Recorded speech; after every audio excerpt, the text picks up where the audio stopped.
श्रीमद् भगवद गीता अध्याय संख्या 1 श्लोक संख्या 16 से आगे तक 15 श्लोक तक हमने कर दिए थे प्रभु जी।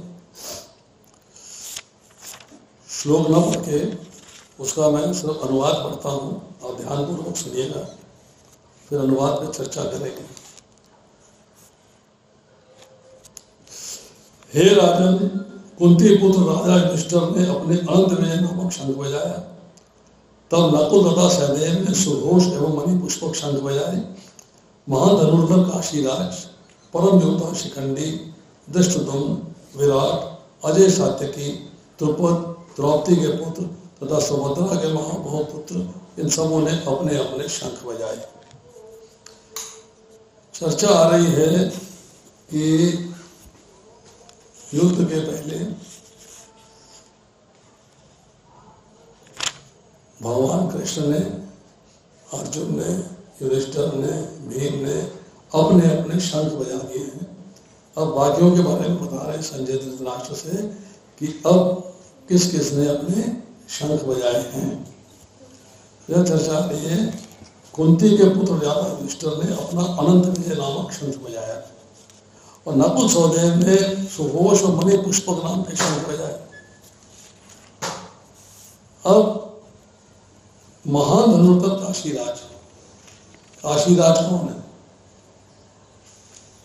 काशीराज है जिसकी 3 कन्याओं का हरण किया था राजा भीष्म ने अपने भाई विचित्र वीर्य के लिए।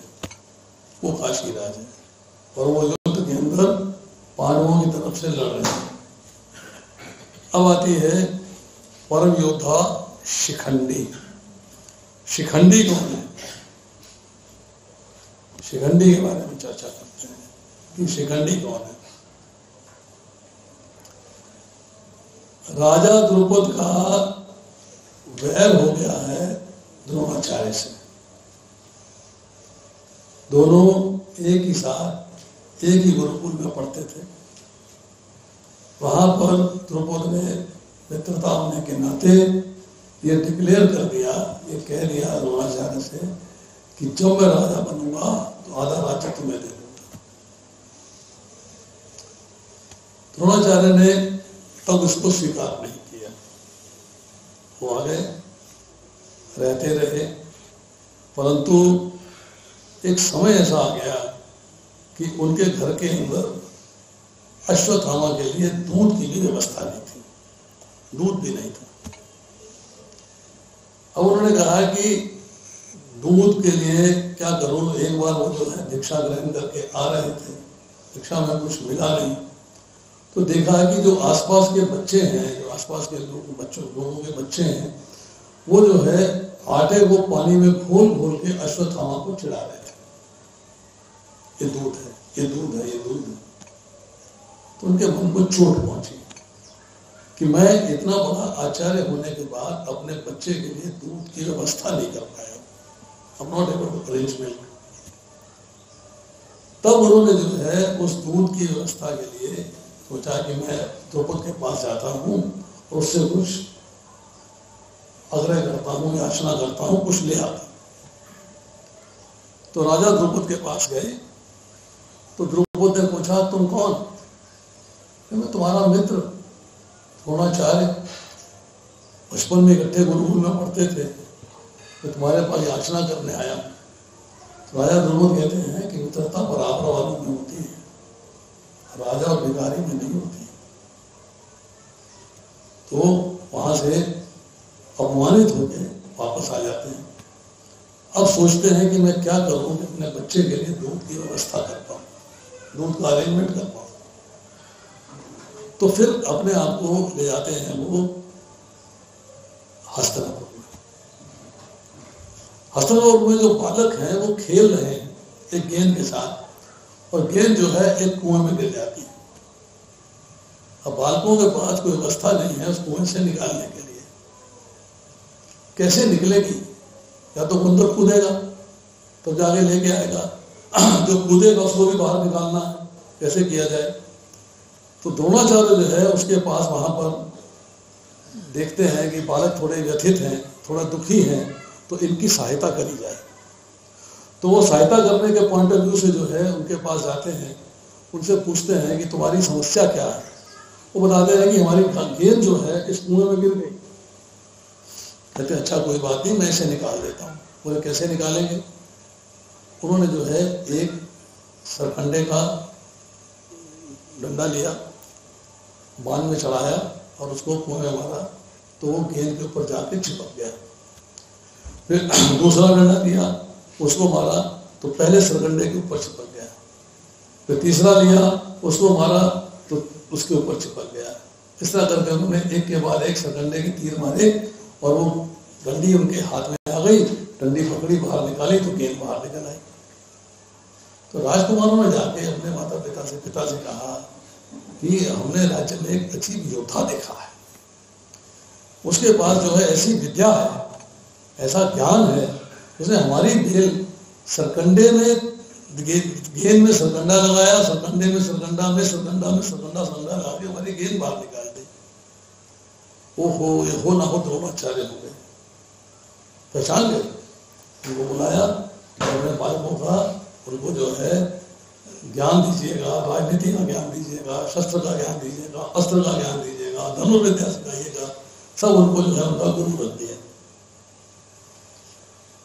कोई फीस मुकर्रर नहीं हुई, पर राज्य का कार्य होता था कि ब्राह्मण जो भी कार्य करता है, भगवान की ऐसी कुछ नीति बना रखी है, ऐसा कुछ सिस्टम बना रखा है कि वो उसको जो है जो राज्य के कार्य है, राज्य के लोगों का कार्य है, वो ब्राह्मण के लिए सहायता करते हैं कि उसका घर बार चलता रहे।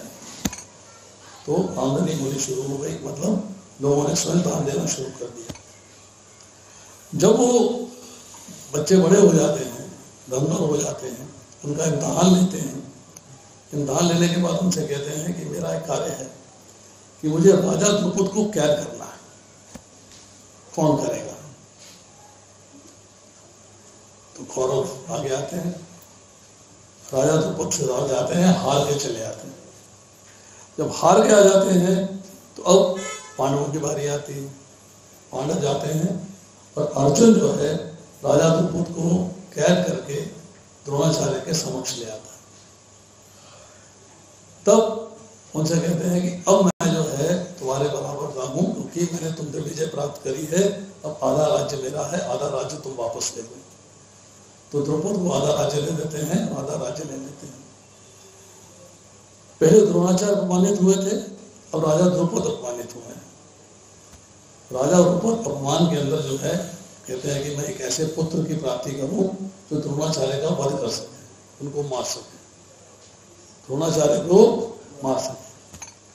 तो वो जो है आशुतोष शंकर अर्थात शिव जी की उपासना करते हैं, विधि पूर्वक उनकी सेवा करते हैं, उपासना करते हैं, शिव जी प्रकट होते हैं, पुत्री प्राप्त हो। पुत्री प्राप्त हो इसका क्या मतलब है? भाई मैंने विधि पूर्वक आपकी पूजा करी, मैंने विधि पूर्वक आपकी उपासना करी और आपने बिना मुझसे पूछे वर मांगो, आपको चाहिए था वर मांगो, कहते हैं आप, रूल यही है। आपने ये नहीं कहा, आपने मुझे छूटते ही कहा पुत्री प्राप्त हो। मुझे पुत्री नहीं चाहिए, मुझे पुत्र चाहिए। वो पुत्र चाहिए जो राजा का पुत्र होने के नाते उसके कहने के अनुसार द्रोणाचार्य का वध करे।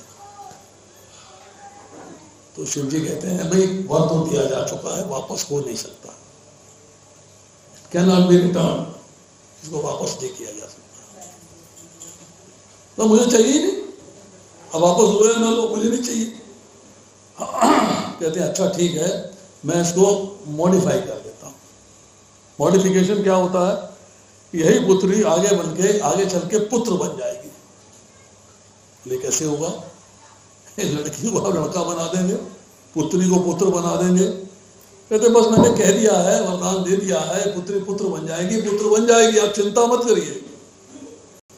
शिव जी चले जाते हैं, कन्या का वरदान प्राप्त हो गया है, कन्या प्राप्त हो गई है। अब चूंकि राजा द्रुपद को ये ये विश्वास है कि शंकर जी का दिया हुआ वरदान छूटा नहीं हो सकता।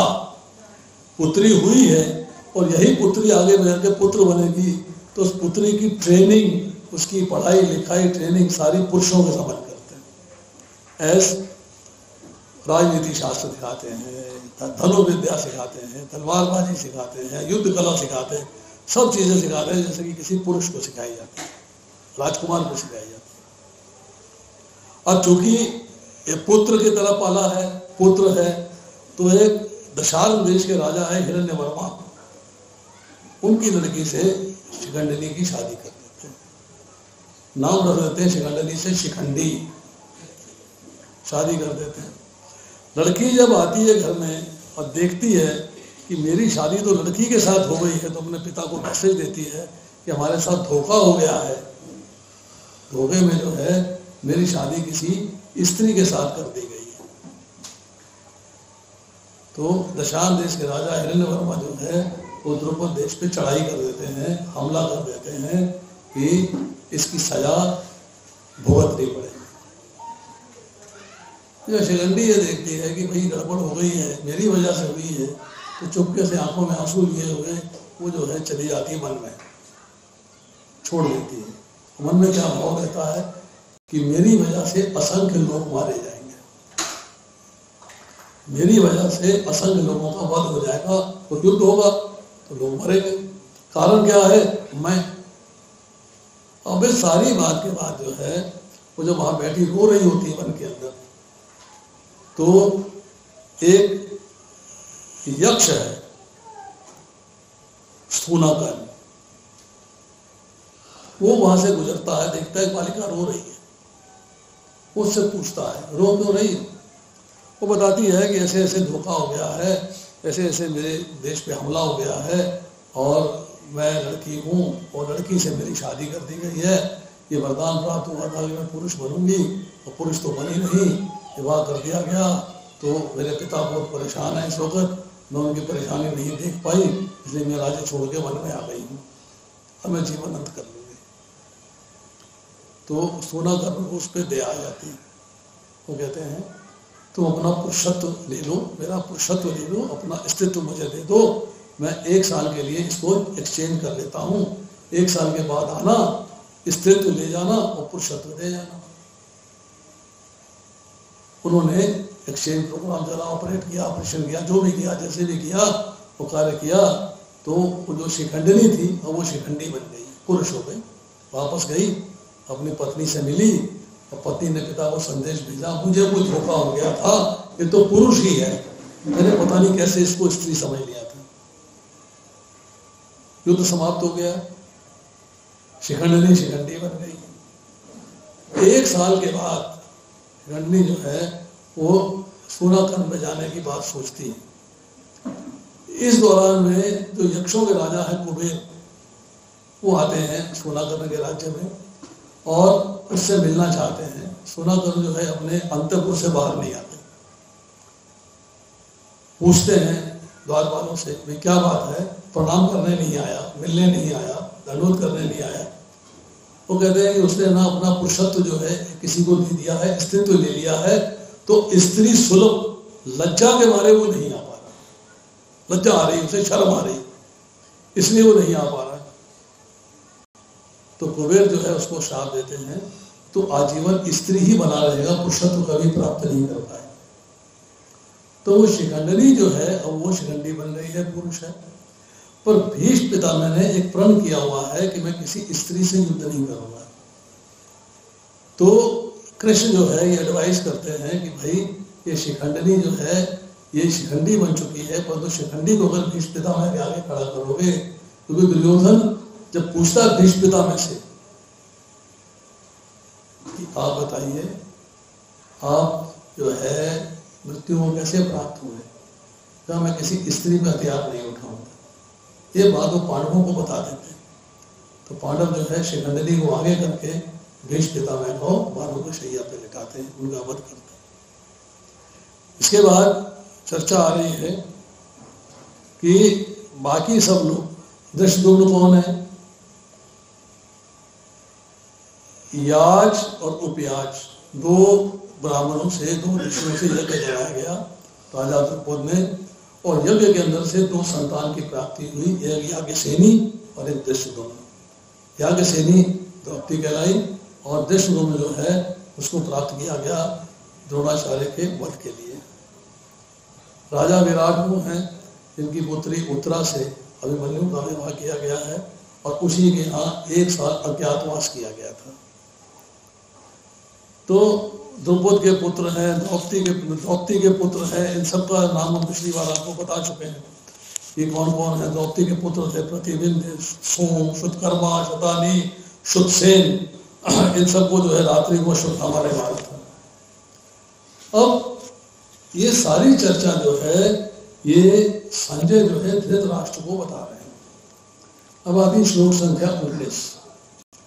इन विभिन्न शंकों की ध्वनि कोलाहल पूर्ण बन गई, जो आकाश तथा पृथ्वी को शब्दायमान करते हुए धृतराष्ट्र के पुत्रों को के हृदय को विदीर्ण कर रहे हैं। शंख की ध्वनि बड़ी प्रिय होती है, बड़ी मधुर होती है, बड़ी सुंदर होती है, पर जब बहुत सारे शंख बज रहे हैं तो जो कौरव है उनको लगा है कि कोलाहल हो रहा है। कोलाहल मीन्स बहुत भयंकर आवाज आ रही है। क्यों? उनके हृदय विदीर्ण हो रहे हैं। किसलिए विदीर्ण हो रहे हैं? कि कौरवों के मन के अंदर पाप है, कौरवों के मन के अंदर जो है पवित्रता नहीं है। ये तो दे देते भूमि, 5 गांव ही तो मांगे थे, आधा राज्य नहीं दिया है, पूरा राज्य वापस नहीं किया, 5 गांव ही दे देते। तो उनको लगता है कि जो कोलाहल है ये शो करता है कि हम लोग बचेंगे नहीं, क्योंकि वो भगवान के भक्त नहीं है, भगवान को कैद करने का प्रयास किया था। इसलिए ये जो शब्दध्वनि है ये उनके हृदय को चीरती है। जब आपने भी गलत काम किया होगा और कोई जोर से भी पुकारेगा ना तो आपका हृदय कांप जाएगा, क्या हो गया। इसी तरह ये जो शब्द था ये कौरवों के हृदय को विदीर्ण कर देता है, छेद देता है। उसके बाद भगवद गीता आरंभ होती है। किससे होती है? दूसरे पहले अध्याय के 20वें श्लोक से। अथा शब्द इस्तेमाल होता है। उस समय हनुमान से अंकित ध्वजा के लगे रथ पर आसीन पांडु पुत्र अर्जुन ने अपना धनुष उठाकर तीर चलाने के लिए उद्यत हुआ। ये राजन धृतराष्ट्र के पुत्रों को व्यूह में खड़ा देखकर अर्जुन ने श्री कृष्ण से ये वचन कहे। अब अर्जुन जो है भगवान कृष्ण से कुछ कहना चाहता है, परंतु युद्ध के लिए तैयार हो गया, I'm ready to fight। यहां से भगवद गीता की बिगिनिंग हो रही है। अतः अंत में आता है इति, यहां आता है अतः, पहले अध्याय के 20वें श्लोक से। इति शब्द इस्तेमाल होता है 18वें अध्याय के 74वें श्लोक में, 18.74 में, यह भगवद गीता की समाप्ति होती है। हनुमान से अंकित ध्वजा। हनुमान जी की कथा हम आपको पिछली बार बता चुके हैं, किस तरह जो है भीम से हनुमान जी का मिलन हुआ है और जिस तरह हनुमान जी ने कमिटमेंट करी है, प्रॉमिस किया है, मैं अर्जुन की ध्वजा में विराजमान होऊंगा। वो ध्वजा जो 1 इंच लंबी है। अब उसके ऊपर जो है जब अर्जुन अपने रथ पे विराजमान है, भगवान कृष्ण सामने खड़े हैं। अब अर्जुन भगवान कृष्ण से कुछ कहता है। क्या कहता है? ये बात इंपॉर्टेंट है, उसका बैकग्राउंड भी समझना बड़ा इंपॉर्टेंट है। बैकग्राउंड क्या है? कि भक्त भगवान को आज्ञा दे रहा है, भक्त भगवान को आदेश दे रहा है। क्या आदेश दिया है? अर्जुन यहां कह रहा है कि हे अच्युत, कृपा करके मेरा रथ दोनों सेनाओं के बीच में ले चले। 5 योजन और 5 योजन सेना है, 64 किलोमीटर ऐसे है, 64 किलोमीटर ऐसे है। एक तरफ कौरवों की सेना खड़ी है 11 अक्षौणी, पांडवों की सेना खड़ी है 7 अक्षौणी। कह रहा दोनों के मध्य में, मध्य मीन्स अगर दोनों को क्रॉस करें तो बीच का जो स्पॉट आता है वो मध्य है, वहां पे ले चले।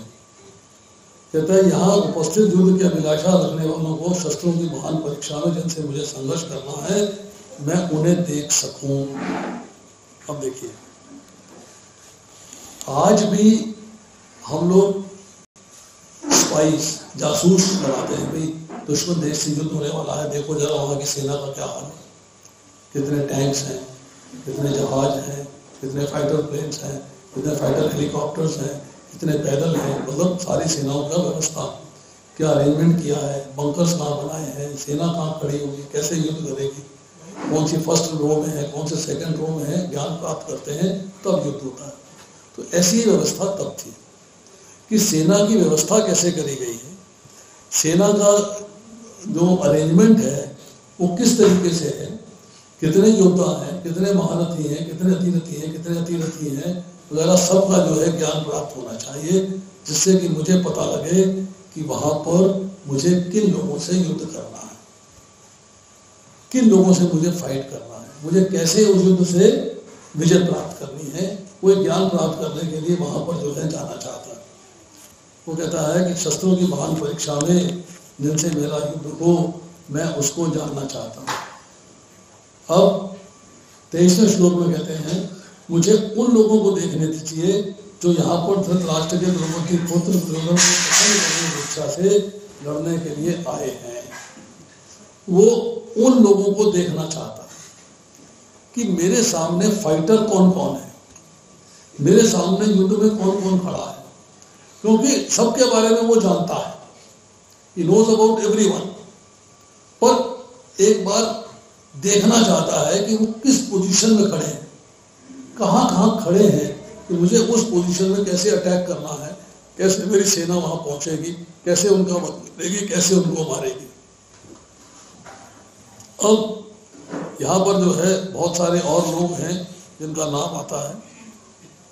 इसके बारे में बोला कि दुर्बुद्धि पुत्र को प्रसन्न करने की इच्छा से लड़ने के लिए आए हुए हैं। कौन कौन आया हुआ है?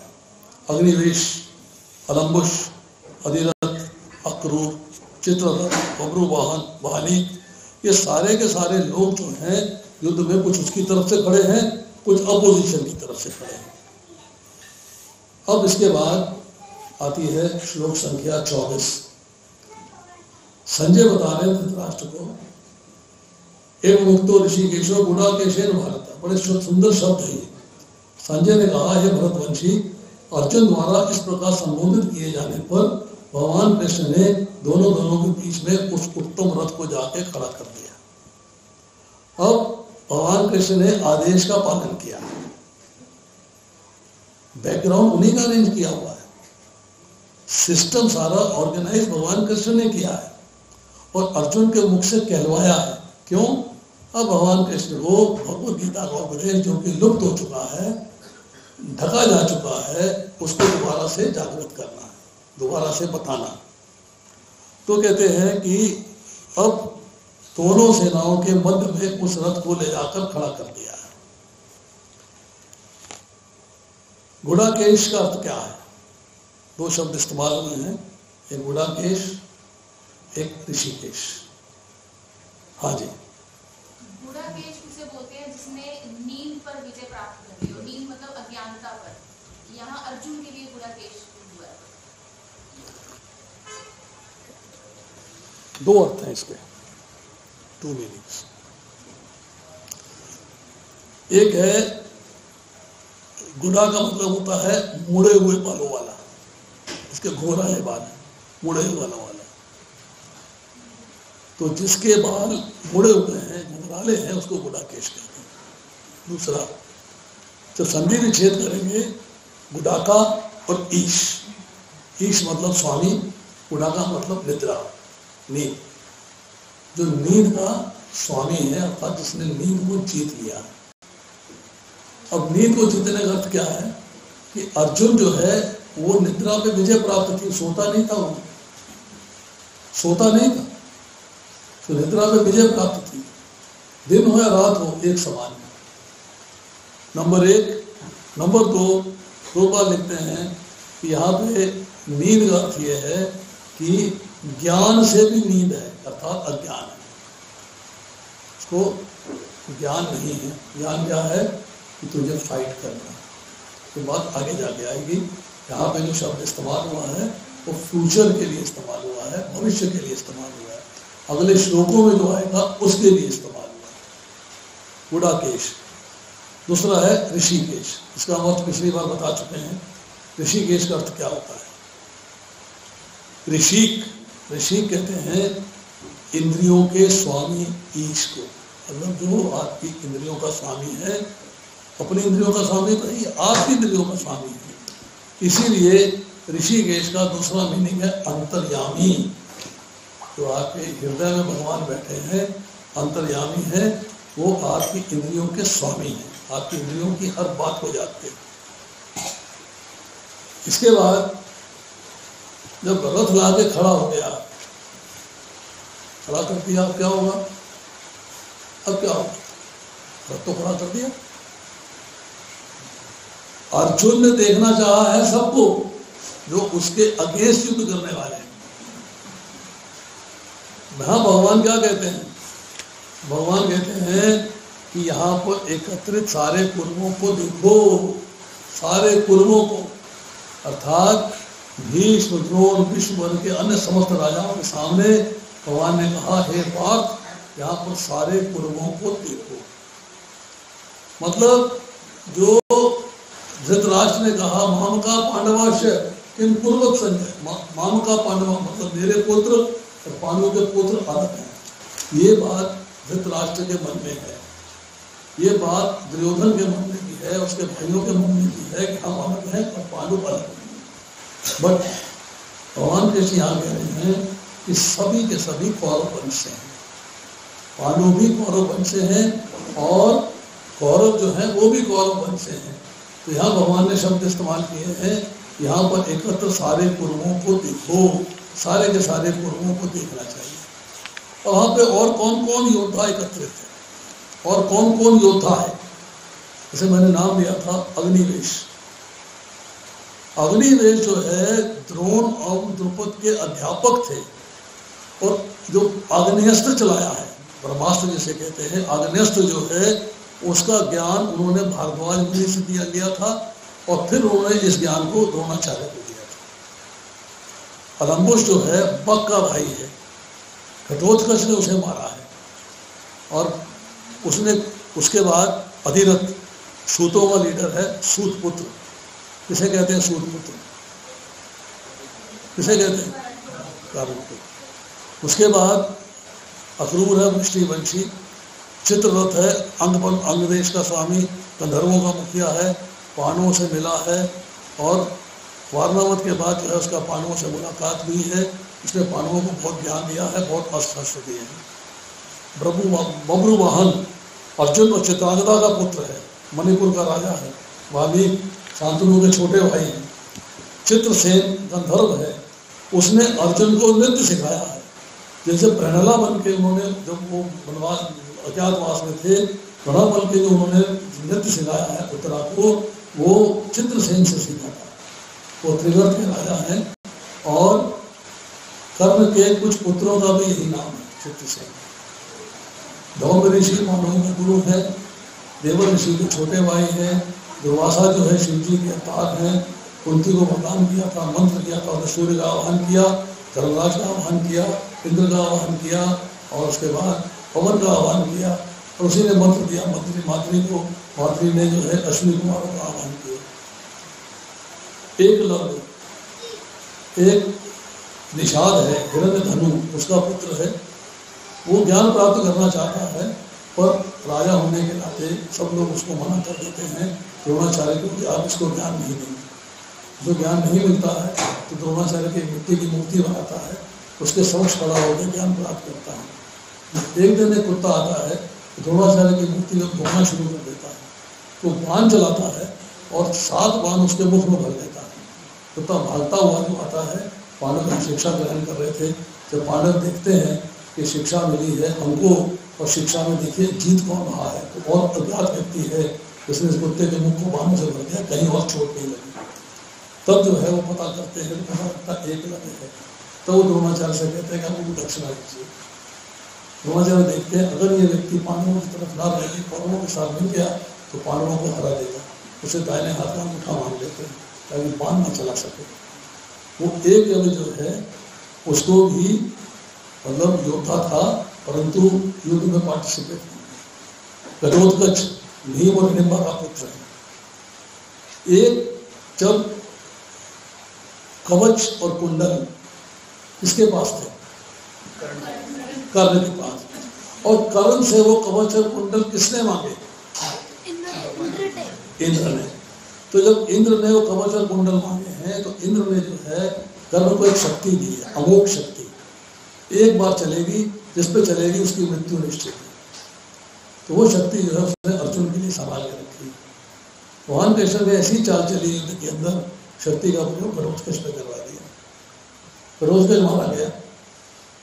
भगवान कृष्ण को पांडवों ने कहा कि आपने भीम के पुत्र को मरवा दिया, मैंने भीम के पुत्र की बलि देके अर्जुन को बचा दिया। शक्ति अर्जुन के लिए थी, मैंने अर्जुन को बचा दिया। तो घटोत्कच जो है उस शक्ति के द्वारा मारा गया है। जरासंध जो है भरत का पुत्र था, जयद्रथ जो है वो भरत क्षेत्र का पुत्र है, सिंधु का राजा है। आकाशवाणी हुई थी, इसका सर जब कटेगा, जिसकी गोद में कटेगा उसके 100 सर बन जाएंगे।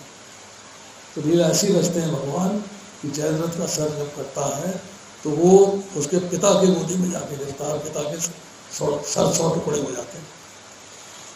कृतवर्मा यदु है, नारायणी सेनापति है, कौरवों की ओर से लड़े हैं। कुंती जो है शूरसेन की पुत्री है, वासुदेव की बहन है। कुंती भोज को गोद दिया गया था, इसलिए कुंती कहलाई। नकुल माधुरी का पुत्र है, अश्विनी कुमारों से प्राप्त किया था। पराशर मुनि जो है राजा वशिष्ठ के पौत्र हैं, वासुदेव के पिता हैं। परशुराम जो है वो जमदग्नि ऋषि के पुत्र हैं, विष्णु के अवतार हैं, और भीष्म, द्रोण और कर्ण के गुरु हैं। सहदेव भी अश्विनी कुमार से प्राप्त किए हैं, माधुरी ने दूसरे पुत्र हैं। शकुनी राजा सुबल के पुत्र हैं, सहदेव के हाथों मारे गए। शल्य माधुरी के भाई हैं। तो मैंने पिछली बार आपको बताया था कि शल्य को ऐसी खेल रचा गया है कि वो कर्ण के सारथी बन जाए, क्योंकि बराबर का युद्ध होता है, इसलिए उसका सारथी बनना आवश्यक था, इसलिए उनको सारथी बनाया गया। शिशुपाल के बारे में आप जानते हैं, कृष्ण के बुआ के पुत्र थे और चेदी नरेश थे, जय का अवतार थे, और उन्होंने जो अपमानजनक 100 शब्द इस्तेमाल किए थे, भगवान कृष्ण ने अपने बुआ को प्रॉमिस किया था, आकाशवाणी हुई थी कि इसकी मृत्यु कृष्ण के हाथों होगी। तो बुआ ने उनसे वरदान दे दिया था तुम इसको मारोगे नहीं।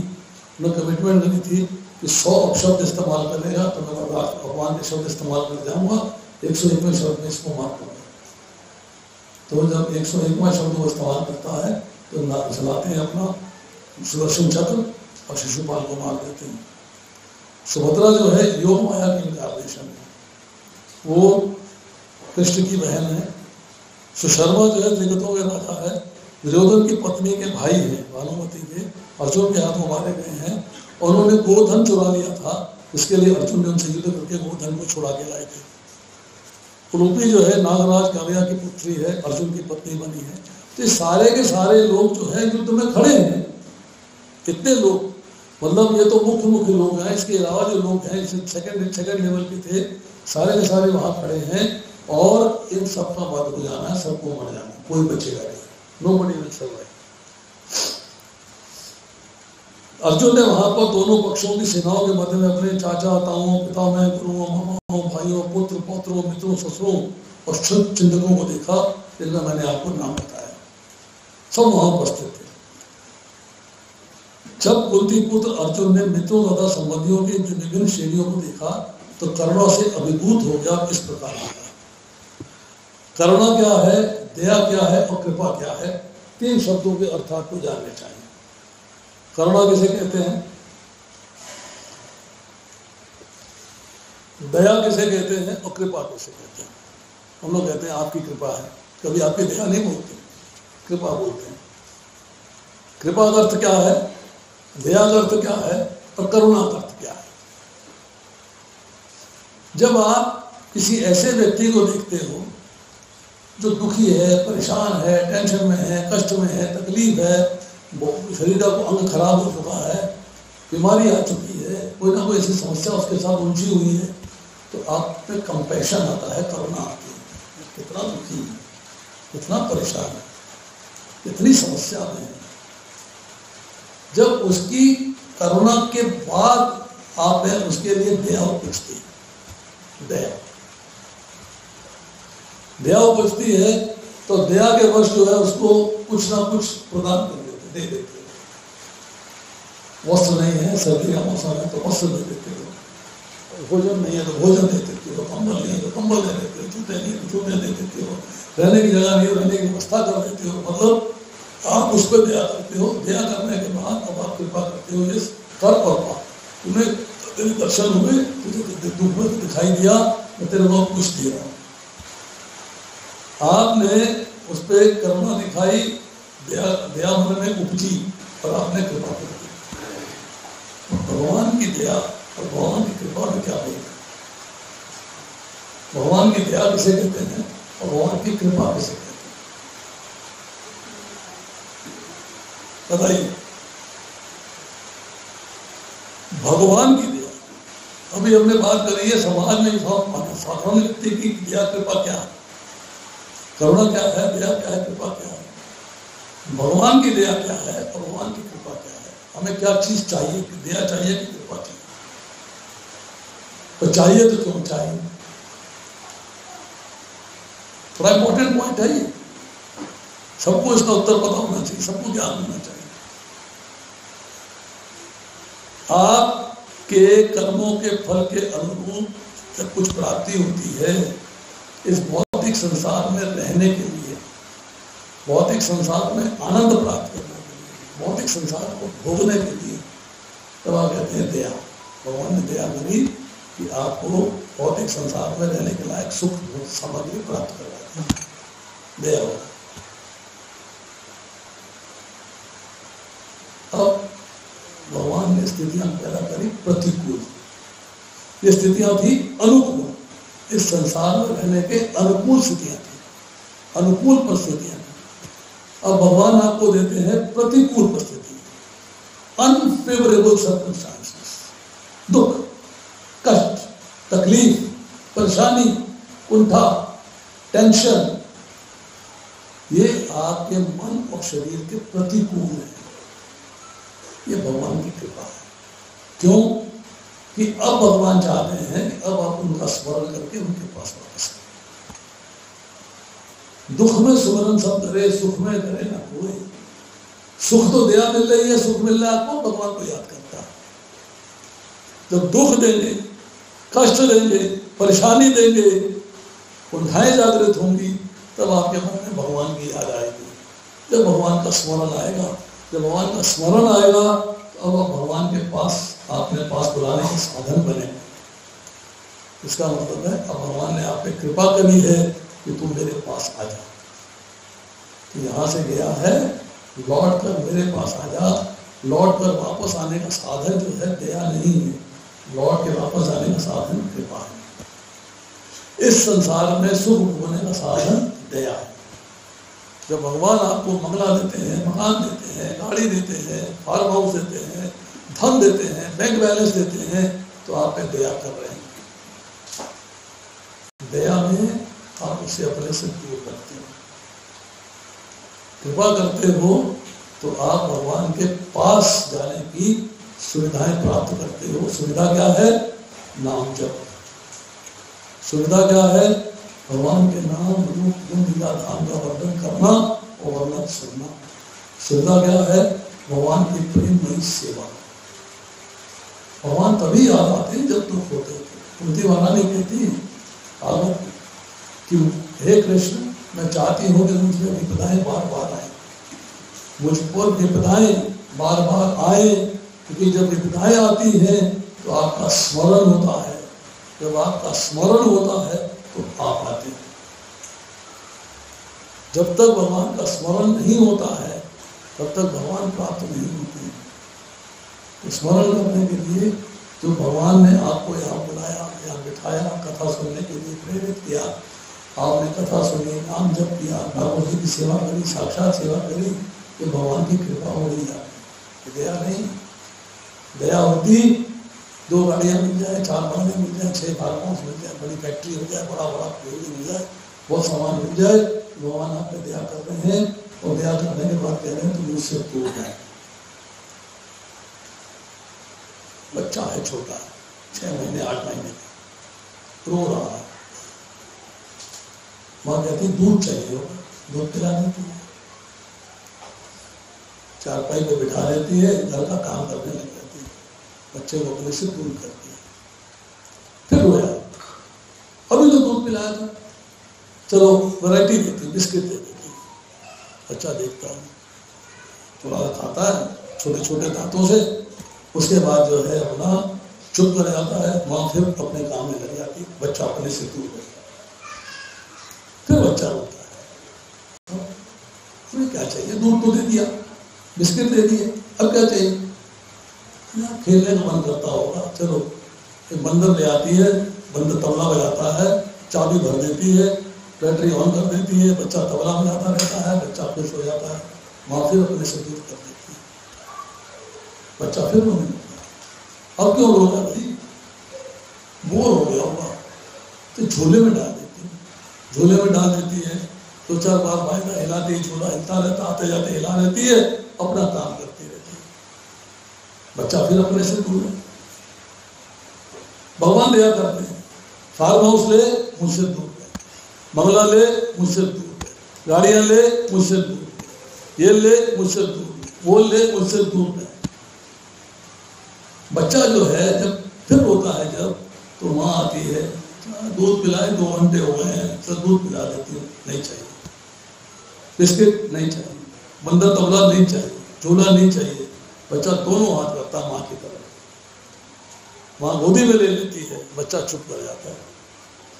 जब आप भगवान के पास जाना चाहोगे, भगवान आप पे कृपा करेंगे, आपका सब कुछ छीन लेंगे, ना बंगला रहेगा, ना घोड़ रहेगा, ना ये रहेगा, ना वो रहेगा, कुछ नहीं रहेगा। जब आप कहोगे भगवान सब कुछ ले लो, पर अपनी गोदी में ले लो, मुझे कुछ नहीं चाहिए, नो डिजायर्स, 0 डिजायर्स, एक ही डिजायर है, हे भगवान आपकी सेवा और आपका धाम, यही चाहिए मुझे, और कुछ नहीं चाहिए। तो भगवान की दया और भगवान की कृपा में ये भेद है।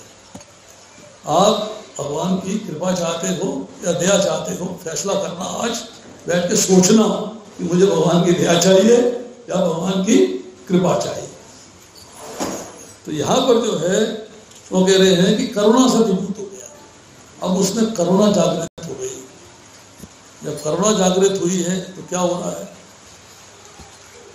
टेंशन आ गई, दुख हो रहा है कि सारे मारे जाएंगे, ये कोई बचेगा नहीं, सब मृत्यु को प्राप्त हो जाएंगे, ये तो बड़ा गलत काम है।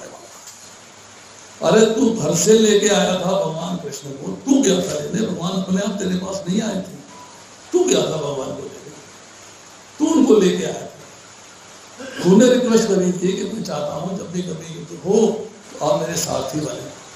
भगवान ने नहीं कहा था मुझे अपना सारथी बना ले, भगवान ने ये नहीं कहा था युद्ध कर मैं आ रहा हूँ तेरे पीछे पीछे, नहीं, युद्ध करने का फैसला कुंती महारानी ने किया।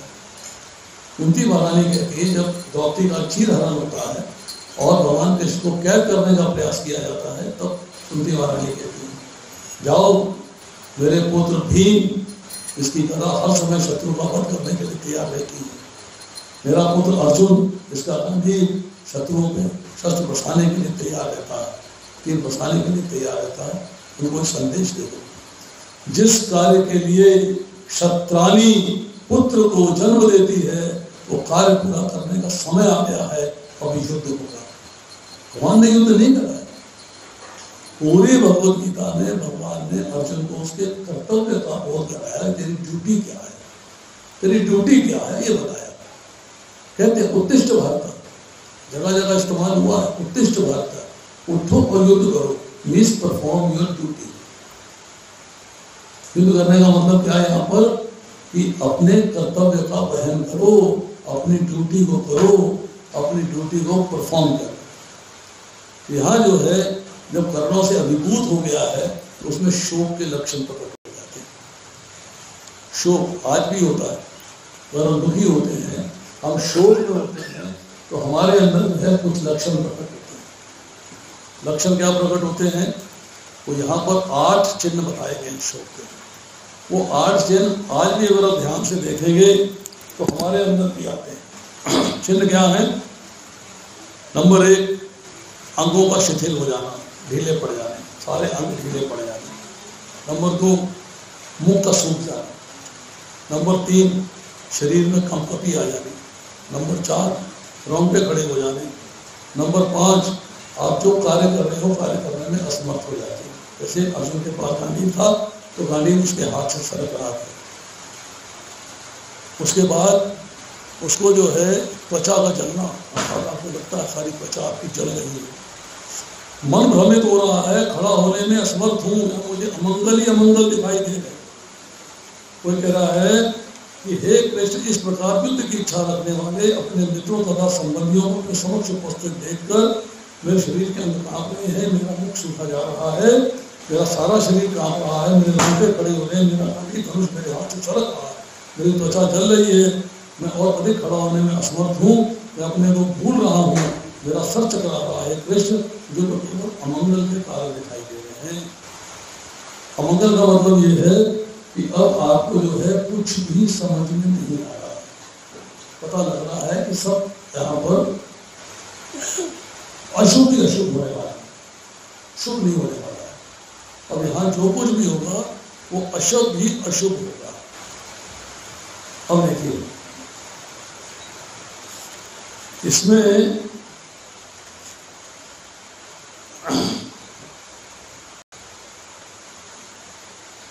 सुख और शांति दोनों सेनाओं को देख के समाप्त हो गई।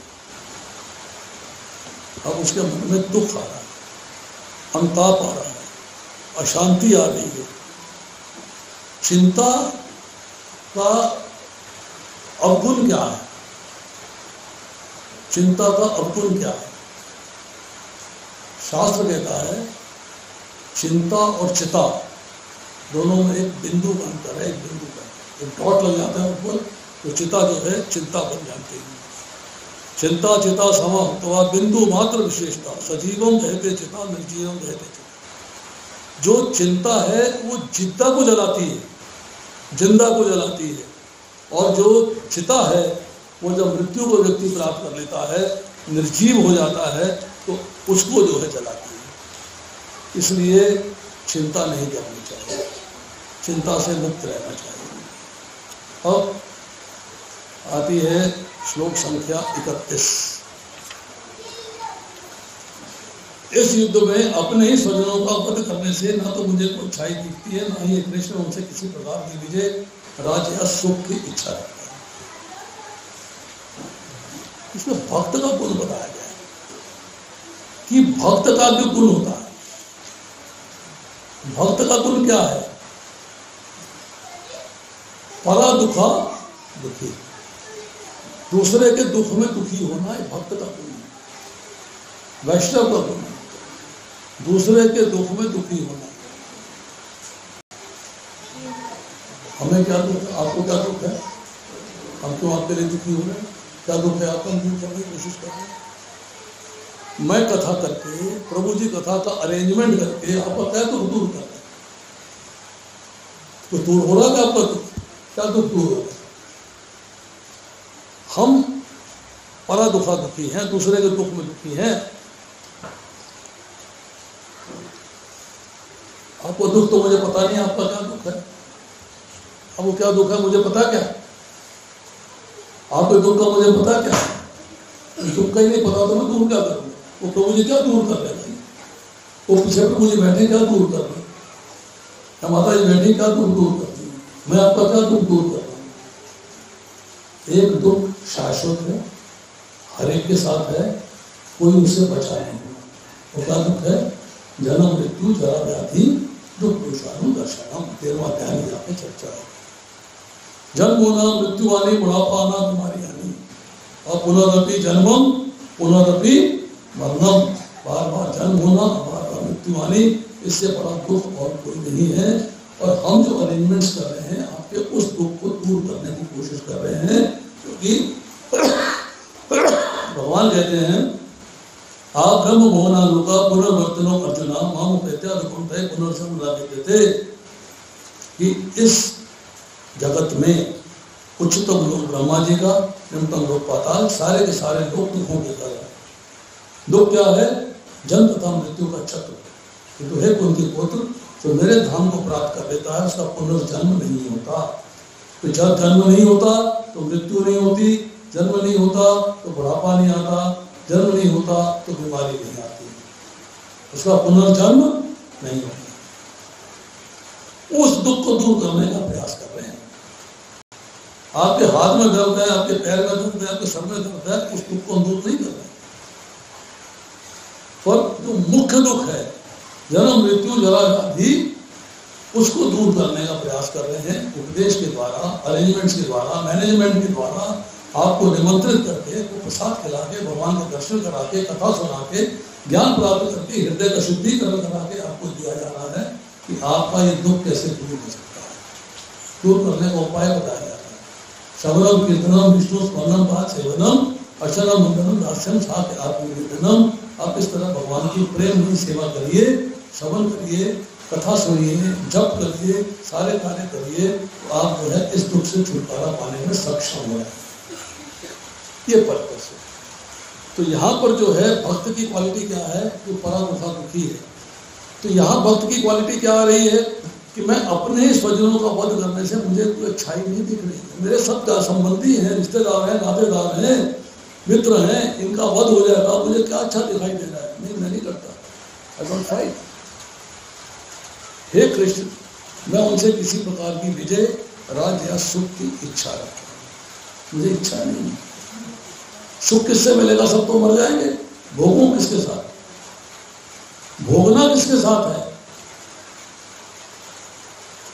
आपने एक गाड़ी खरीदी, अभी शोरूम से निकल के घर आए, घर में माता पिता है, पत्नी है, बच्चे हैं, कहते हैं गाड़ी लेके आया हूँ, चलो सैर करा के लाए। गाड़ी का मजा किसके साथ दे रहे हैं? परिवार वालों के साथ, उन्हीं के साथ दे रहे हैं ना। परिवार वालों के साथ, मम्मी चलो गाड़ी में घूम के आते, नई गाड़ी लेके आए, पापा नई गाड़ी लेके आए, चलो घूम के आते हैं। बच्चों से चलो बेटा गाड़ी में बैठो, पति से कहते हैं चलो गाड़ी में बैठो। जब आप कोई वस्तु अरेंज करते हैं तो सबके साथ एंजॉय करना चाहते हैं। लड़की की शादी हो, 400-500 लोगों को बुलाया, एंजॉय करने के लिए तो बुलाया। शादी में जो मंत्र पढ़ने में सबकी क्या जरूरत है? खाना खाए और चले जाए, जरूरत है किसी की? अरे शादी लड़के लड़की की होनी है ना। आपने 1000 आदमी इकट्ठा कर लिया, किस लिए भाई? बिकॉज आप अपने सुख के क्षण को सबके साथ बांट के आनंद लेना चाहते हो। कहता वो लोग ही नहीं होंगे तो आनंद किसके साथ होगा? सब तो मारे जाएंगे, सब तो मारे गए, कौन बचेगा? या तो बूढ़े लोग, या स्त्रियां, या बच्चे, और तो कोई पीछे बचेगा नहीं। जितने जवान लोग हैं सारे के सारे युद्ध में खड़े हैं, सबने मारा जाना, तो बचेगा कौन? समस्या पैदा हो गई। तो यहाँ पर जो कह रहा है कि विजय मिल जाएगी तो क्या होगा? सुख मिल जाएगा। कौन सा सुख मिलेगा? सुख तो मिलेगा नहीं, दुखी तो मिलेगा, सब तो मारे गए।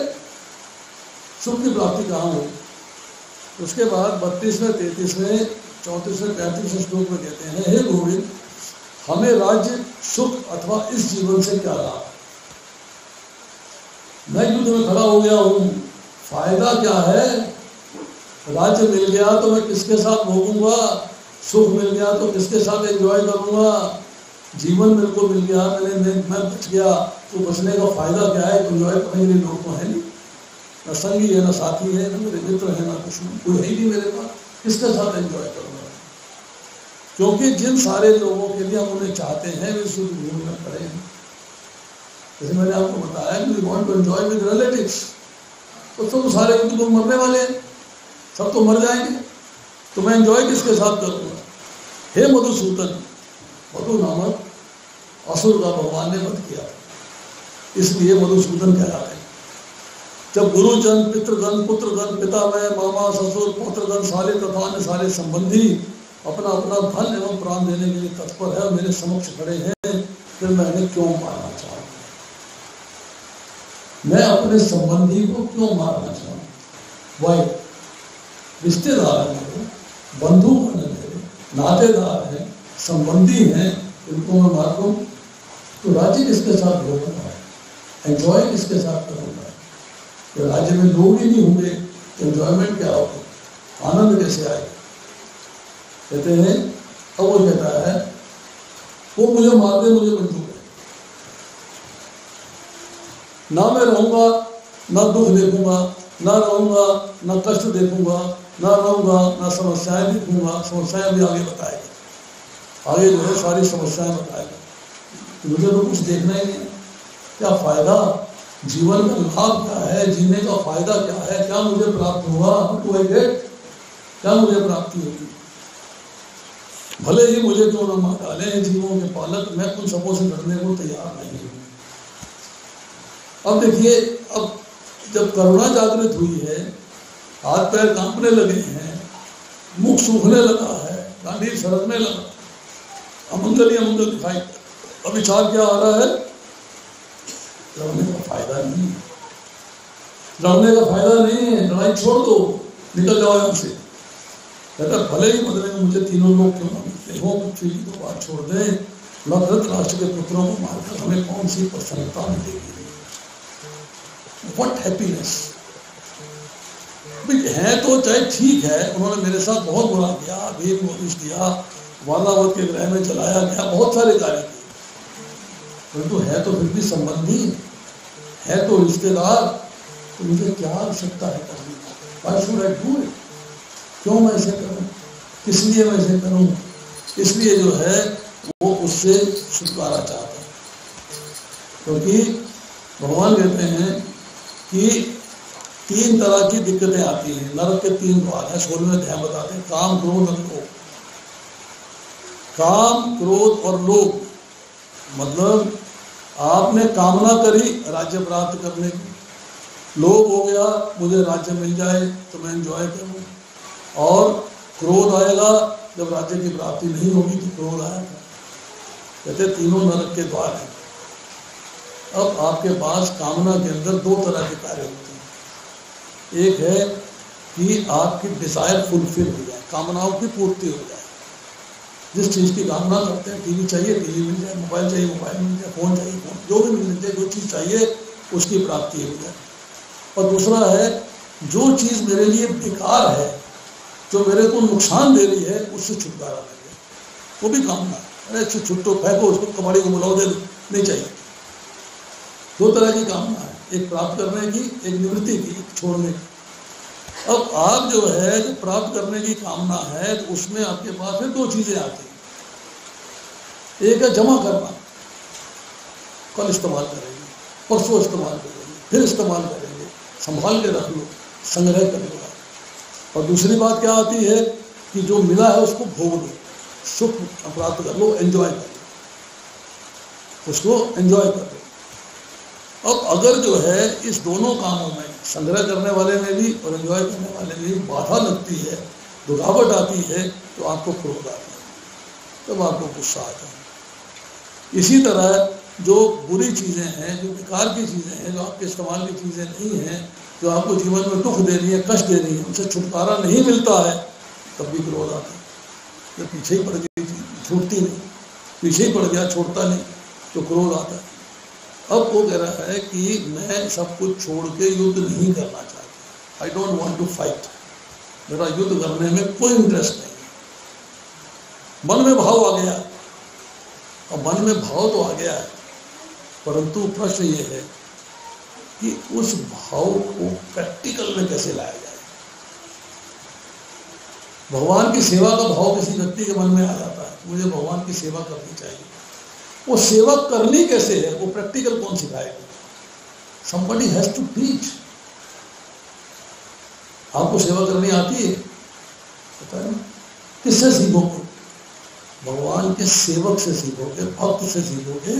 इसीलिए कहते हैं कि भक्ति है भगवान की प्रेममयी सेवा, भक्ति है भगवान की प्रेममयी सेवा, नहीं सेवा प्रेममयी सेवा। और प्रेममय सेवा के लिए आवश्यक है भक्त का संग, डिवोटी एसोसिएशन, क्योंकि भक्त ही सिखा सकता है भक्ति कैसे की जाती है। चैतन्य महाप्रभु ने जब कहा कि मैंने भगवान कृष्ण के रूप में ज्ञान को दे दिया है, सर्वधर्मान सर्वधर्मों का परित्याग करो, मन बना मन मुनि करो, मद भक्तो मेरे भक्त बनो, मध्याजी पूजा पूजन करो, नमस्कार करो नमस्कार करो, मैंने ज्ञान तो दे दिया है, करना कैसे ही तो बताया नहीं। इसके लिए मुझे स्वयं माना पड़ेगा, भक्त बन गए। तो भक्त बन के उन्होंने भगवान की भक्ति सिखाई कि प्रेममय भक्ति कैसे की जाए, प्रेममय सेवा कैसे की जाती है। तो यहाँ पर जो है चर्चा यही आ रही है कि अब उसने कहा कि मुझे सब कुछ छोड़ देना, मुझे सब कुछ त्याग कर देना है। अब त्याग कैसे करना, उसके लिए बहाने चाहिए। भाई तो घर से युद्ध करने के लिए आया है, रथ लेके आया है, उत्तम रथ लेके आया है, भगवान कृष्ण को लेके आया, तो युद्ध छोड़ना चाहता है, कोई तो बहाना बनाएगा ना, कोई तो बहाना बनाएगा। आपने किसी से मिलने का प्रॉमिस किया, भाई आज तुमसे मिलेंगे, नहीं मिलने गए तो कुछ तो बहाना बनाओगे ना।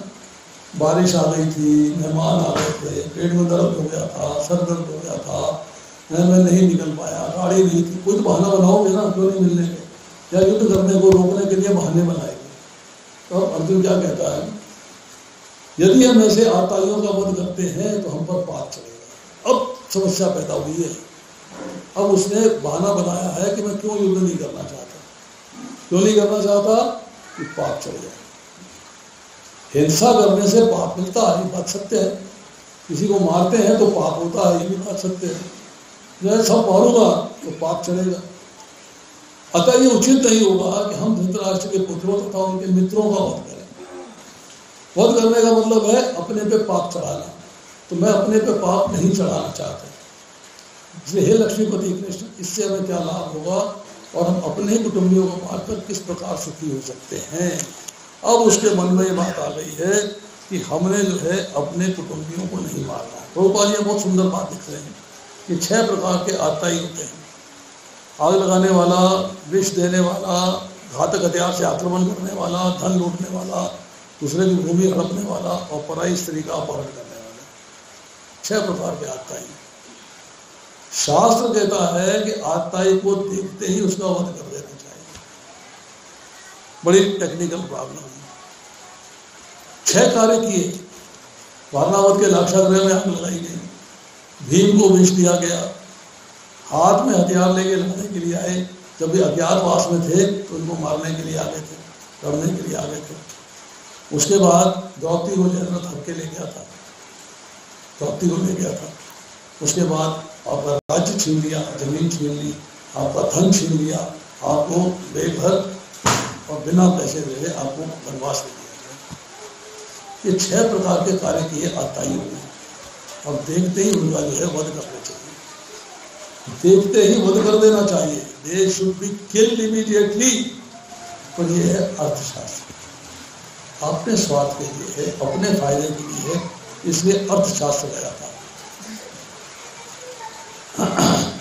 मनुस्मृति के अंदर 8वें अध्याय के 350वां 351वां श्लोक है। आदतायेन वायन्त हन्या एव विचारमना नादयाति वखे दोषो अंतु अद्वैतनाम। अपना अनिष्ट करने के लिए आते हुए आताई को बिना विचारे ही मार डालना चाहिए। Should not think of it. दिमाग को प्रेशर नहीं देना है, देखा और मार डाला।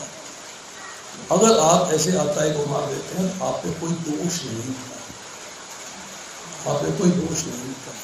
परंतु धर्मशास्त्र क्या कहता है, सैव पापिष्टोतमयं कुलनाशनम। जो अपने कुल का नाश करता है वो सबसे बढ़कर पापी है। तो यहाँ जो है कौरव कुल का नाश होने वाला है। तो कौरव कुल का नाश होगा तो अर्जुन से बड़ा पापी है कौन? समस्या आ गई। तो यहाँ कॉन्फ्लिक्ट आ गया धर्मशास्त्र में और अर्थशास्त्र में। स्मृति कहती है अर्थशास्त्र और धर्मशास्त्र में से आपको धर्मशास्त्र को चुनना चाहिए। धर्मशास्त्र कहता है अहिंसो परमो धर्म। अहिंसा से बड़ा धर्म और कोई नहीं, अर्थात किसी को मारना नहीं चाहिए। अब ये आपका अपना स्वार्थ है कि आप दूसरे को मार देते हो क्योंकि उसने आपके प्रति आतताई रहा है, आपको उसने कष्ट दिए हैं। ये 6 गुणों में पूरे उतरते हैं तो उसको मार देना ही धर्म है। परंतु अर्जुन के मन में धर्मशास्त्र की बात आ जाती है कि किस तरह मैं धर्मशास्त्र का पालन करूं और आतताई होने के बावजूद मैं उनको क्षमा कर देता हूं, क्योंकि मुझे लगता है भक्त की क्वालिटी है। तो भक्त की क्वालिटी है कि किसी को हार्म नहीं करना चाहता, किसी को दुख नहीं देना चाहता, किसी को कष्ट नहीं देना चाहता। अब प्रश्न ये है कि हिंसा ना करना परम धर्म है, पर मेरे तो सामने खड़े हैं द्रोणाचार्य, भीष्म पितामह है, कृपाचार्य, सारे के सारे मेरे सामने खड़े हैं। अरे मेरे गुरुजन है, मेरे अभी दूसरे अध्याय में चर्चा आएगी इसकी 5वें श्लोक में, कि मेरे तो गुरुजन है, इनको मैं कैसे मारूं? किस तरह कि स्वजनों को मारने से, गुरुजनों को मारने से, अपने संबंधियों को मारने से जो पाप चढ़ेगा उसको कौन भोगेगा? यहाँ जो है शास्त्र कहता है महाजनों ये न जनता सब पंथा, महाजन जिस पंथ का पालन करते हैं आप उसी पंथ पे चलिए। जो आपसे श्रेष्ठ है, जो आपसे पोजीशन में ऊपर है, संबंध में ऊपर है, आपके गुरुजन है, आपके पिता में है, अगर वो जो कार्य कर रहे हैं आपको उनके पद चिन्हों में चल के उसको फॉलो करना चाहिए। वो कार्य क्या कर रहे हैं कि अपने शिष्य को मारने के लिए आ रहे हैं, अपने पौत्र के साथ युद्ध करने के लिए आ रहे हैं, तो तुमको भी युद्ध करना चाहिए, तुमको युद्ध से पीछे नहीं हटना चाहिए। क्योंकि धर्मशास्त्र कहता है यदि क्षत्रियों को जुआ खेलने के लिए बुलाए, युद्ध के लिए आह्वान करे तो कभी इनकार नहीं करना चाहिए। तुम जुआ खेलने गए, तुमने आह्वान किया था ना, तुम खेले और हारे। अब युद्ध का आह्वान वही कर रहा है तो युद्ध का आह्वान नहीं कर रहे हो। उसने कहा मैं भूमि नहीं दूंगा, युद्ध का आह्वान किया, युद्ध करके प्राप्त कर लो। उसे कॉन्फिडेंस था मेरे पास 11 छावनी सेना, मुझसे जीत नहीं पाएंगे। तो आपको जो है युद्ध के लिए या जुए के लिए कभी भी इनकार नहीं करना चाहिए, क्योंकि शास्त्र का रूल यही है। उसके बाद आती है श्लोक संख्या 37 और 38। हे जनार्दन, यद्यपि लोग से विभूत चित्त वाले वे लोग अपने परिवार को मारने या अपने मित्रों से द्रोह करने में कोई दोष नहीं देखते, किंतु हम लोग जो परिवार को नष्ट करने में अपराध देख सकते हैं, ऐसे पाप कर्मों में क्यों हो?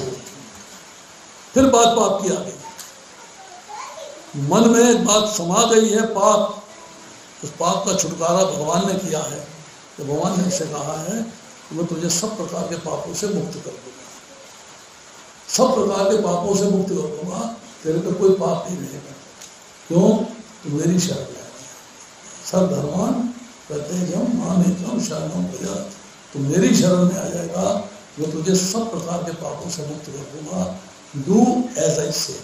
अर्जुन कहता है मेरा मोह नष्ट हो गया है, स्मृति वापस मिल गई है, करिष्ये वचनं तव, अब मैं आपके कहे अनुसार कार्य करने के लिए तैयार हूँ, नाउ आई एम रेडी। तो यहाँ कह रहा है कि उनके मन में तो लोभ है कि सारा राज्य हमारे पास रहे। हम तो 5 गाँव ही मांगते थे ना, हमारे मन में तो लोभ नहीं था। परंतु वे लोग जो है अपने परिवार को मारने के लिए, मित्रों को मारने के लिए, मित्रों से द्रोह करने के लिए तैयार हैं। उनको दोष नहीं दिखाई देता, ना दिखाई दे, पर हम तो बुद्धिमान हैं, हम तो समझदार हैं, हम तो अकलमंद हैं, हमें तो दिखाई देता है कि संबंधियों को मारने से पाप कर्म हो जाएगा, इसलिए हमें पाप का कार्य नहीं करना चाहिए। आई शुड नॉट फाइट, मुझे लड़ना नहीं चाहिए, मुझे पाप का कार्य नहीं करना चाहिए, मुझे अपने कुल का नाश नहीं करना है। तो जो अपने कुल का नाश करता है उससे बड़ा पापी और कोई नहीं। अब आती श्लोक संख्या 39। कुल का नाश होने पर सनातन कुल परंपरा नष्ट हो जाती है, इस तरह शेष कुल भी अधर्म में प्रविष्ट हो जाता है। अब देखिए समस्या क्या आई।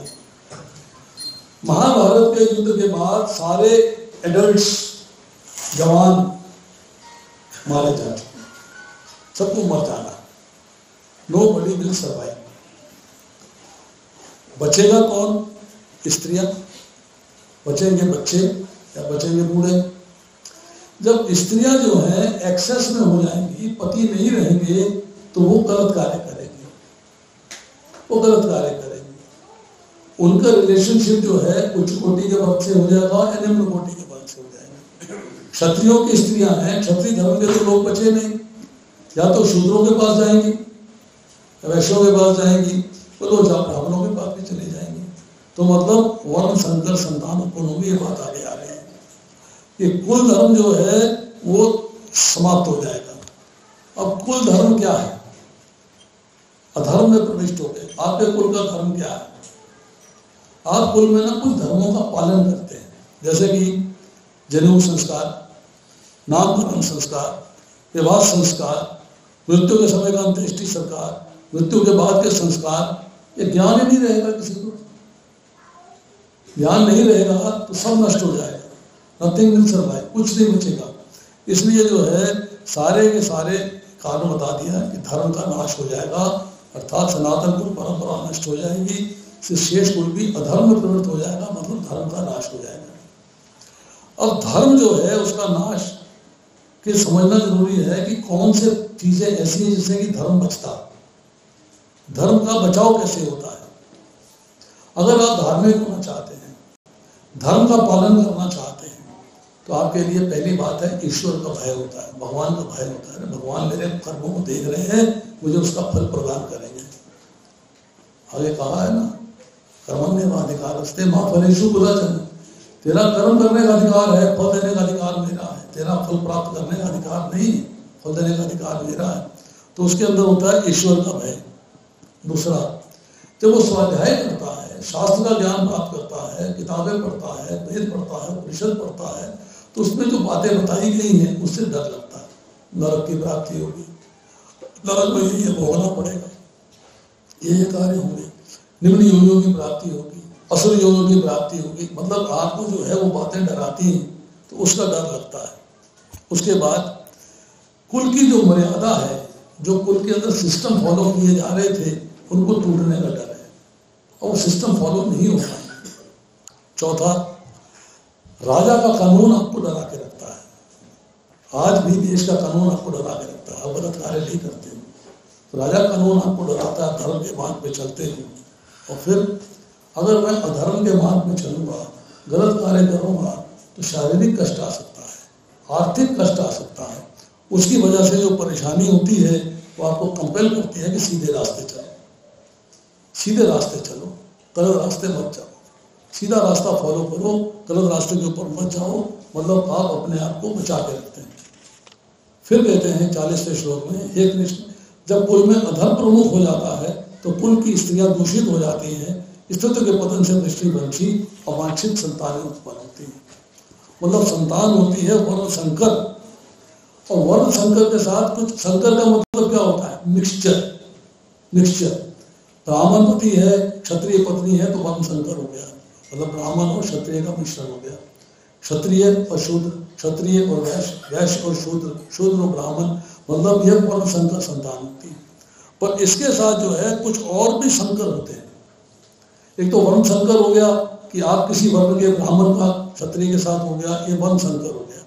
परंतु अगर एक धर्म का पालन करता है, दूसरा दूसरे धर्म का पालन करता है, जैसे आजकल लव जिहाद हो रहा है, तो धर्म संकर हो गया, ना उसका रहा ना उसका रहा। जाति संकर, उस जाति के विवाह वाले का नीचे वाली की जाति से हो गया, संतान उत्पन्न होगी तो जाति संकर कहलाएगी। आहार संकर, एक व्यक्ति जो है मांस अंडा मुर्गा मछली खाने वाला है, उसका दूसरा पार्टनर जो है वो तो सात्विक भोजन ग्रहण करता है, तो संतान जो होगी उसके लिए समझ में आना मुश्किल है, सात्विक भोजन ग्रहण करूं या ये खाऊं, तो आहार संकर हो गया।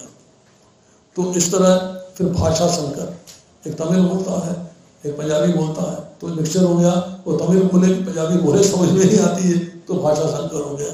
तो अलग अलग तरह के संकर हैं। तो ये मतलब क्या है, वो कह रहा है कि जब ऐसी बात होती है, पूरी परंपरा नष्ट हो जाती है, अवांछित संतानें होती है, और दुष्कर्मों से सामुदायिक योजनाएं, पारिवारिक कल्याण कार्य में नष्ट हो जाते हैं। उसे पता ही नहीं क्या करना क्या नहीं करना, समझ में नहीं आती, इधर चलूं कि इधर चलूं, फॉलो नहीं कर पाता है। इसके बाद कहते हैं 43वें श्लोक में, हे प्रजापालक कृष्ण, मैंने गुरु परंपरा सुना है, जो लोग कुल धर्म का विनाश करते हैं वो सदैव नरक में वास करते हैं। यह भी शास्त्र कहता है। अगर आप जो है परंपरा से नहीं चलते हो तो आप नरक की तैयारी कर रहे हो, नरक की तैयारी। मनुष्य के लिए परंपरा क्या है, परंपरा क्या है? धर्म तो साक्षात भगवत प्रणीतम, धर्म है साक्षात भगवान का प्रेम प्राप्त करना। और भगवान का प्रेम प्राप्त करने के लिए कुछ नियम है, कुछ कायदे हैं, कुछ कानून है, कुछ प्रिस्क्रिप्शंस हैं, कुछ प्रोहिबिशंस हैं। क्या प्राप्त करना है, क्या नहीं प्राप्त करना है, क्या लेना है, क्या नहीं लेना है, कभी सोचा आपने? भगवान के धाम जाना आसान है कि नरक जाना आसान है? कौन सी चीज आसान है? कैसे जाना आसान है? कितना मुश्किल है। अरे सोना माला जप करो, भगवान का नाम, भगवान की कथा सुनो, भगवान को भोग लगाओ, कितने मुश्किल काम है भाई। मौज मेला लो, आनंद ही आनंद है। पर देखिए, आप आहार प्राप्त करते हैं, मीट खाना है, उसके लिए धन ज्यादा कमाना पड़ेगा, बेईमानी करनी पड़ेगी। शराब पीनी है, धन ज्यादा कमाना पड़ेगा, मेहनत ज्यादा करनी पड़ेगी, बेईमानी करनी पड़ेगी। पर स्त्री पर को संबंध करना है तो गलत कार्य करना है, उसके लिए बहुत मेहनत करनी पड़ेगी। मतलब आप अधर्म का कार्य करके, जो कि आसान नहीं है, मुश्किल है, तो आप नरक जाते हैं। मुश्किल काम करते हो, सारे काम आसान नहीं है, सारे काम मुश्किल। अब धाम जाना है, प्रभु जी खड़े हुए, कौन कौन धाम जाना चाहता है? सबने धाम जाना चाहते हैं। चलो बोलो हरे कृष्णा कृष्णा कृष्णा हरे हरे, हरे राम राम राम। जपो और धाम जाओ। खर्चा क्या हुआ? कुछ खर्चा हुआ? पैसा लगा? जेब खाली हुई? तो कौन सा काम आसान है? जेब खाली करने वाला नरक जाना या जेब भरी रहने वाला धाम जाना? कौन सा आसान है? कौन सा इजी है? धाम जाना आसान। इसलिए आसान है, कोई खर्चा नहीं। आप स्वर्ग जाने के लिए भी यज्ञ करते हो ना, उसमें भी देश चाहिए, काल चाहिए, मंत्र चाहिए, मंत्र उच्चारण ठीक से होना चाहिए, द्रव्य ठीक से चाहिए, धन ठीक से अर्जित होना चाहिए, स्थान ठीक होना चाहिए। बहुत सारे 6 क्वालिटीज है, 6 क्वालिटी से पूरा उतरते हो, तब आप जो है स्वर्ग लाभ प्राप्ति के कुछ कर सकते हो। धाम जाने के लिए घूमते हुए कर लो हरे कृष्ण महामंत्र का जप, बैठे हुए कर लो, लेटे हुए कर लो, मंदिर में कर लो, किचन में कर लो, बेडरूम में कर लो, कहीं भी कर लो। भगवान के नाम का जप भी तो करना है, कोई रेस्ट्रिक्शन नहीं है, कहीं भी करिए, आप कैसे भी करिए, घूमते फिरते, सैर करते, सपाटा करते। कितना आसान है धाम जाना और कितना मुश्किल है नरक जाना।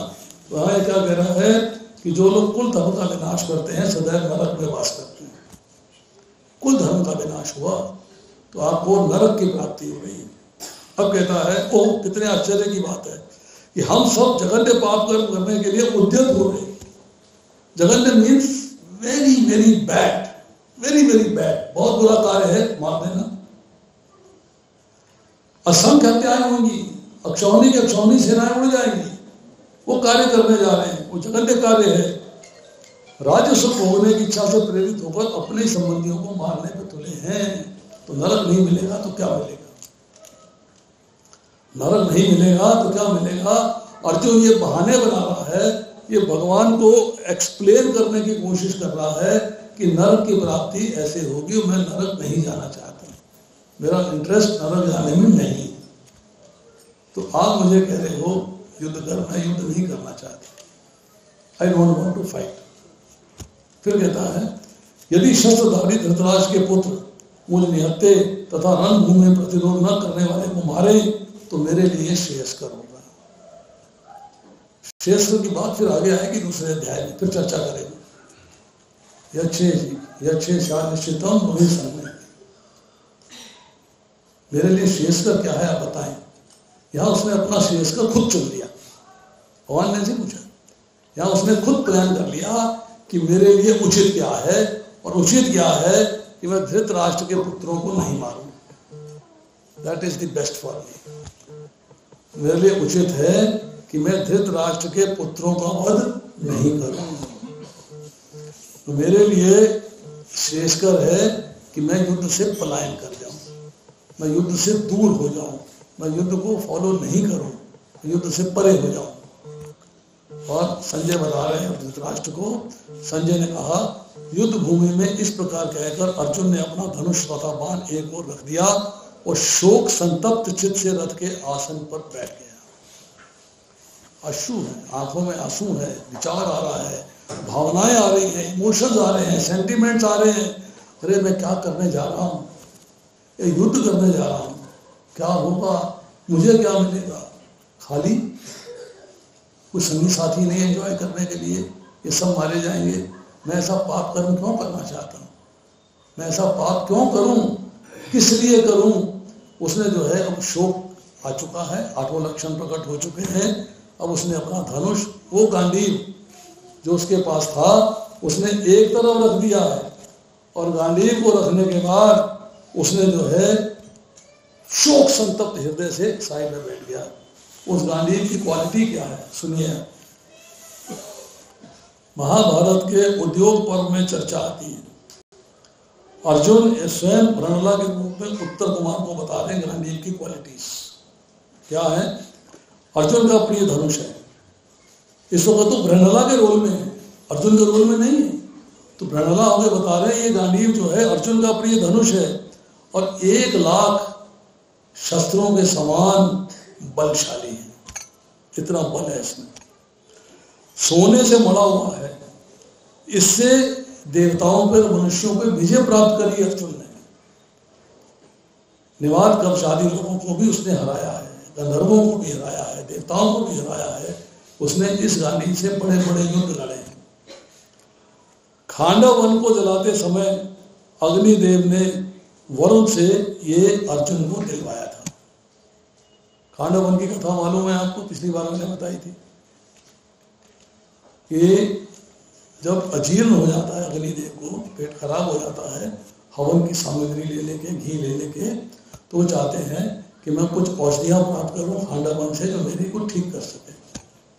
तो वो जो है खांडव वन को जलाते हैं, इंद्र वर्षा कर देता है, फिर जलाते हैं, इंद्र वर्षा कर देता है, फिर जलाते हैं, इंद्र वर्षा कर देता है।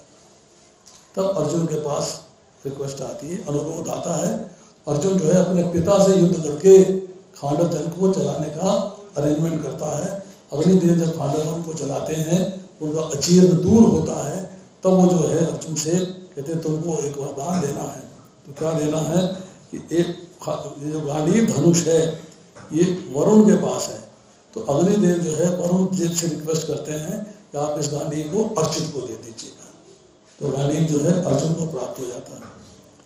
कहता है ब्रह्मा जी ने 1000 साल, प्रजापति ने 503 साल, इंद्र ने 85 साल, चंद्रमा ने 500 साल, वरुण देव ने 100 वर्ष तक अपने पास रखा था।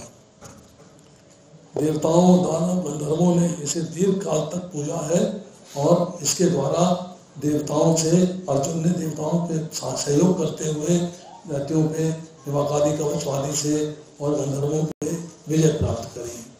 वो गांडीव अर्जुन के पास है, उससे युद्ध नहीं करना चाहता, is not willing to fight, युद्ध छोड़ देना चाहता है। तो पहला अध्याय यहाँ समाप्त होता है। आज हमने काफी श्लोक किए हैं।